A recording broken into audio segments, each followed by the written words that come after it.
नमः हरे हराये नमः। हरे कृष्णा। आज हम भगवत गीता अध्याय 6 श्लोक नंबर 43 सीखेंगे। चलिए शुरू करते हैं। तत्र तं बुद्धि संयोगम लभते पौरवदेहिकं यतते च ततो भूयः संसिद्धौ कुरु नंदन। अब हम इसे धीरे धीरे बोलकर समझते हैं। तत्र तं बुद्धि संयोगम लभते पौरव देहिकं यतते च ततो भूयः संसिद्धौ कुरु नंदन। अब हम इसे फिर से गाते हैं। तत्र तं बुद्धि संयोगम लभते पौरव देहिकं यतते च ततो भूयः संसिद्धौ कुरु नंदन। अब हम समझते हैं भगवान श्री कृष्ण इस श्लोक में हमें क्या बता रहे हैं। हे कुरु नंदन, ऐसा जन्म पाकर वह अपने पूर्व जन्म की दैवीय चेतना को पुनः प्राप्त करता है और पूर्ण सफलता प्राप्त करने के उद्देश्य से वह आगे उन्नति करने का प्रयास करता है। हरे कृष्णा। चलिए अब हम प्रभु जी से इस श्लोक के बारे में और अच्छे से समझते हैं। हरे कृष्ण। तो भगवान श्री कृष्ण बता रहे हैं कि जब ऐसा जन्म मिलता है, कहाँ पर, या तो बहुत धनवानों के घर में और या फिर जो बहुत बड़े भक्त हैं उनके घर में जन्म होता है। किसका जन्म होता है? ऐसे व्यक्ति जिनकी भक्ति अधूरी रह जाती है, जो योग साधना करने का प्रयास किया पर बाद में भटक गए। तो उनकी गति बताते हुए भगवान श्री कृष्ण ने बताया कि 2 जगह पे जाते हैं और उसमें भी जो किसी भक्त के घर में जन्म लेता है, ऐसा व्यक्ति बहुत दुर्लभ है। ऐसा जन्म बहुत मुश्किल से मिलता है। भक्तों के घर में जन्म लेना का मतलब है हर रोज हमें भक्तों का संग प्राप्त होता है। ऐसे ही थोड़ा भी सत्संग मिल जाए तो भी हमारा जो जीवन का जो रास्ता है वह बदल कर सही दिशा में चला जाता है। पर और उनमें कहना ही क्या कि अगर घर के अंदर ही भक्त हो, माता या पिता या भाई या बहन या पुत्र या पुत्री, कोई भी अगर एक भी भक्त बन गया तो बाकी परिवार के सदस्यों को बहुत लाभ मिलता है। यहाँ पर भगवान श्री कृष्ण बता रहे हैं कि जो व्यक्ति अधूरी भक्ति करते हैं वो क्या करते हैं? अगले जन्म में क्या मिलता है? पूर्व देह कि जो उन्होंने प्रयत्न किया भक्ति का, वो सब वापस प्राप्त करता है। और ये ऐसा सिद्धांत है जो हम लोग हर रोज देखते हैं। बहुत सारे लोग जब हम अपने परिवार में देखते हैं, कुछ तो छोटी सी आयु में ही 5 साल 6 साल से ही भगवान की भक्ति में बहुत रुचि लेते हैं। बहुत अच्छा लगता है उनको भगवान की बातें सुनना, भगवान के नाम का जप करना। और कई लोग 70 साल के हो गए और फिर भी कहते जी भगवान में मन नहीं लगता। चाहे उनको पूरी पिक्चर दिखा दो, चाहे उनको व्हाट्सएप पे बातें करना बता दो, चाहे गाने सुनना बता दो या ताश के पत्ते खेलना सिखा दो, सब करने को तैयार बैठे हैं भगवान के नाम के लिए। बस उसके लिए न समय है और न मन में इच्छा है। तो हम ये देखते हैं प्रत्यक्ष। तो भगवान की जो भगवत गीता है उसमें जो सिद्धांत बताए हैं वो कोई काल्पनिक सिद्धांत नहीं है, वो पूर्ण सत्य है और हमें अपनी आंखों के सामने देखने को मिलता है। पर खासकर ऐसा होता है कि जो योग भ्रष्ट किसी धनवान के घर में जन्म लेता है तो उसमें थोड़ा सा संकट रहता है। किसका संकट रहता है? भटकने का। क्यों? क्योंकि अगर संग खराब पड़ गया तो भले ही उसके अंदर थोड़ी सी भक्ति है पर बाकी अन्य लोगों के संग में आकर वो गलत कार्य के रास्ते में भी जा सकता है। भले ही वो गलत रास्ते पे चला जाए, पर भगवान ने बोला कि वापस उसको अवसर मिलता है। और हमने भी देखा है कि ऐसे परिवार में जन्म हुआ कि कोई भक्त नहीं, बस वो अकेला भक्ति करता था और बहुत अच्छे से भक्ति करता था, पर फिर और लोगों का संग में आकर उसने भक्ति को छोड़ दिया और फिर अपने संसार के काम काजों में उलझ के रह गया। तो ये एक संकट रहता है कि जब हमें अगर भक्तों का संग प्राप्त नहीं होता तो भटकने की संभावना बढ़ जाती है। उसमें भी अगर किन्हीं पहले भक्ति नहीं करी है, उनको बेचारों को भगवान से जोड़ने में बहुत समय लग जाता है।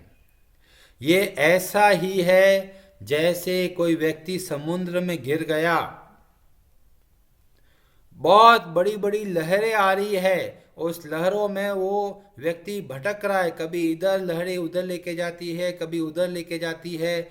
इतने में ही एक आवाज आती है, मेरा हाथ पकड़ लो।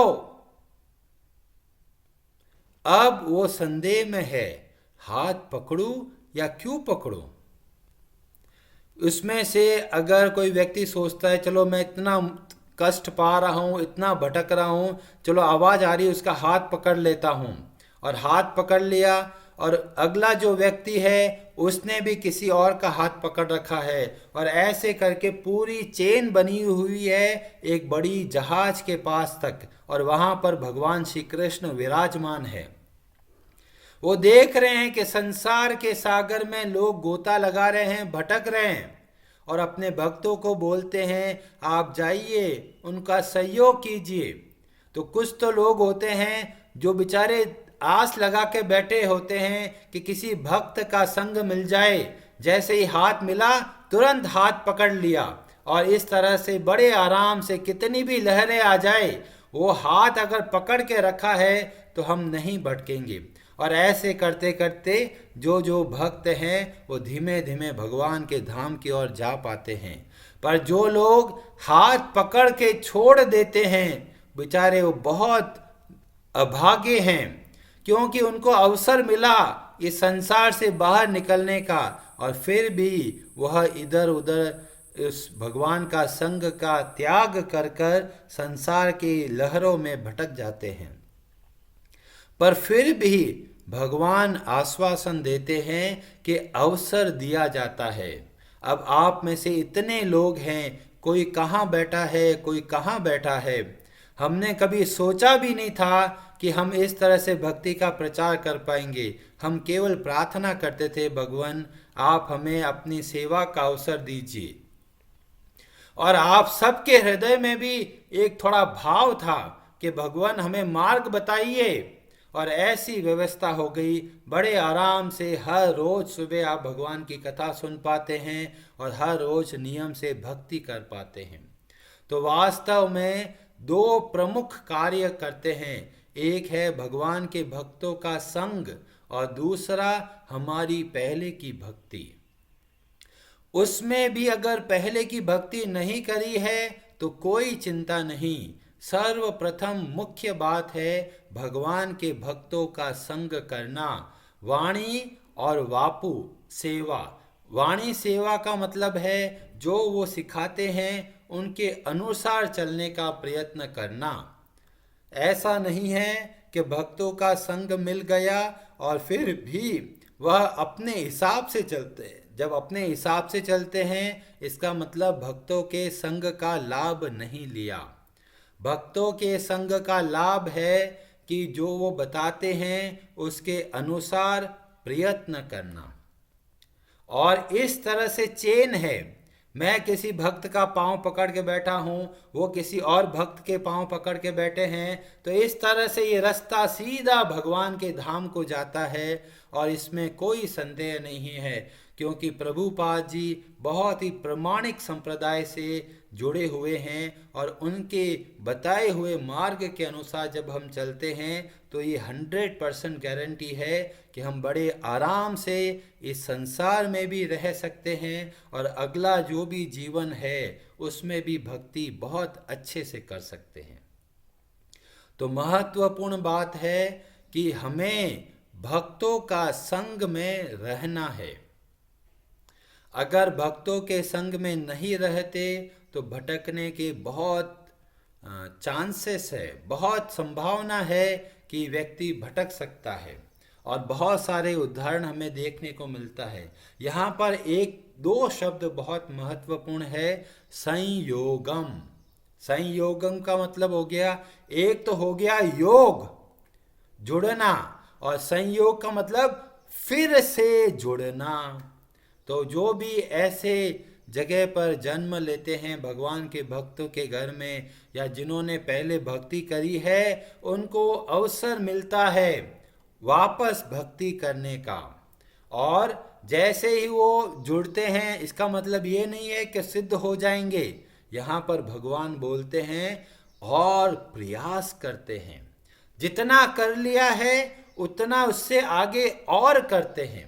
और इस तरह से बोलते हैं कि इसीलिए हमें नियम बनाना चाहिए। पिछले के श्लोकों में और अगले श्लोक में भगवान बोलेंगे अभ्यास का कितना भारी महत्व है।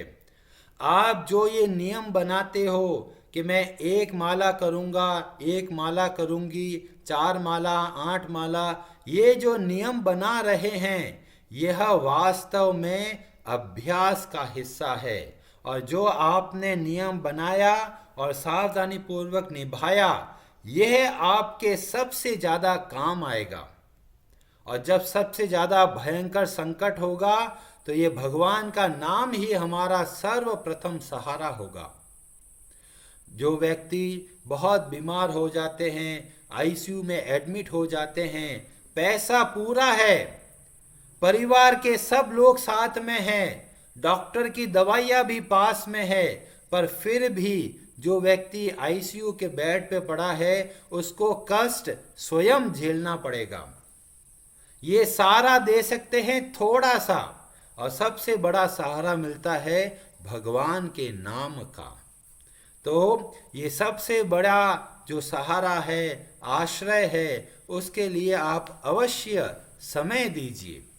ये मत सोचिए कि जी थोड़ा बिजी हूँ, कल बिजी हूँ, परसों बिजी हूँ, न जाने कितने जन्मों से ऐसे ही बिजी हैं हम, ऐसे ही भटक रहे हैं। ये काम कर लेता हूँ, वो काम कर लेता हूँ, घर की सफाइयाँ कर लेता हूँ, थोड़ा पैसा कमा लेता हूँ, लोगों से बातचीत कर लेता हूँ, थोड़ा टीवी देख लेता हूँ। ऐसे में अपना समय व्यर्थ नहीं करना है। नियम से थोड़ा समय भगवान के लिए रखना है। हर रोज नियम से भगवान का नाम का जप करना है। इस तरह से जप करते हुए और भगवान के भक्तों में संग में रहते हुए बताया कि जो ये समय भगवान को दिए रहे हैं, ये वास्तविक रूप से पूर्णतया निवेश है, इन्वेस्टमेंट है। जितना समय आपने भगवान को दिया है उसका कई गुना ज़्यादा वापस मिलता है। तो 2 है, अगर हम योग भ्रष्ट हुए हैं, मतलब पिछले जन्म में थोड़ी भक्ति करी है, तो हमें क्या चाहिए? अति शीघ्र भक्तों के संग में रहना है और पूर्ण शक्ति, पूर्ण उत्साह के साथ में भगवान की भक्ति पुनः करनी है। और अगर हम एक ऐसे परिवार में हैं जो कुछ तो लोग बहुत अच्छे से भक्ति करते हैं और कुछ अच्छे से भक्ति नहीं करते, जो भक्ति नहीं करते उनके प्रति हमको दया का भाव रखना है कि बेचारे इन्होंने अभी तक भक्ति का अकाउंट आरंभ ही नहीं किया है, तो आप भक्ति का अकाउंट आरंभ करवाइए। कैसे करवा सकते हैं? आप अपनी प्रार्थनाओं के द्वारा आप प्रार्थना कीजिए परिवार के अन्य सदस्यों को के लिए, और हो सके तो उनको थोड़ा थोड़ा सिखाइए, क्योंकि एकदम सिखाएंगे, एकदम नियम बनाएंगे तो उनके लिए बहुत कठिन है। उनको बस ये प्रार्थना कर सकते हैं 10 मिनट के लिए एक माला भगवान की मेरे साथ में बैठकर तुलसी के पौधे के साथ में कीजिए। इस तरह से हम जब अन्य परिवार के सदस्यों को इस तरह की भक्ति सिखाते हैं तो वास्तव में भक्ति का जो अकाउंट है उसमें पैसा भरने लगता है और धीमे धीमे वह व्यक्ति के अंदर भी भक्ति के प्रति थोड़ी रुचि उत्पन्न होती है। इसलिए चाहे हम योग भ्रष्ट हो या हम किसी योग भ्रष्ट को देखें तो हमें ध्यान रखना है कि हमको क्या करना है। ये गारंटी है भगवान को दिया गया समय कभी भी व्यर्थ नहीं जाएगा। 10 मिनट, 15 मिनट, 20 मिनट आप अवश्य हर रोज नियम से भगवान को दीजिए। हर रोज कथा सुनिए, हर रोज जो सुना है उसको समझने का प्रयत्न कीजिए और बाद में कथा होने के बाद में वह श्लोक को वापस पढ़िए। 2-3 बार आप पढ़ोगे तो आपको बहुत नए नए अनुभव प्राप्त होंगे। भगवत गीता इतना फ्रेश, इतना तरोताजा ग्रंथ है, इतने हजारों सालों से लोग पढ़ रहे हैं और अपने जीवन को धन्य कर रहे हैं। ये एक ऐसा समुद्र है जिसमें जितना गोता लगाते हैं उतने नए नए रत्न प्राप्त होते हैं। जितना हम बहुत ही आश्रय के साथ में भगवत गीता का अध्ययन करते हैं हमें हर बार नए नए अनुभव होते हैं। श्लोक वही, अनुवाद वही, शब्दार्थ वही, पर अनुभव हर बार नया मिलेगा। ये भगवान की दिव्य वाणी है। ये कोई मैथमेटिक्स की प्रॉब्लम नहीं है कि एक बार पढ़ लिया खत्म, नहीं। हर रोज आप एक श्लोक को बोलोगे, वही श्लोक के अंदर हर बार नए नए अनुभव प्राप्त होंगे।